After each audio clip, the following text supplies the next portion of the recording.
بسم اللہ الرحمن الرحیم۔ ایک صاحب پوچھ رہے ہیں کہ اگر وتر کی نماز میں دعائے قنوت بھول جائے تو کیا سجدے سہو سے وتر کی نماز ادا ہو جائیں گی؟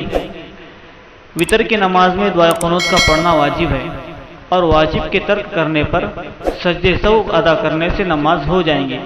لہذا اگر کوئی شخص وتر کی تیسری رکعت میں سورہ فاتحہ اور سورت ملانے کے بعد رکوع میں چلا گیا تو آخری قاعدے میں تشہد پڑھ کر سجدے سہو کر لینے سے اس کی وتر کی نماز درست ہو جائے گی۔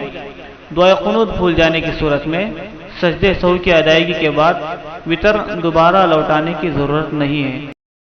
اور ایک سوال ہے کہ سجدے سہو کا صحیح طریقہ کیا ہے، یہ بھی بتائیں۔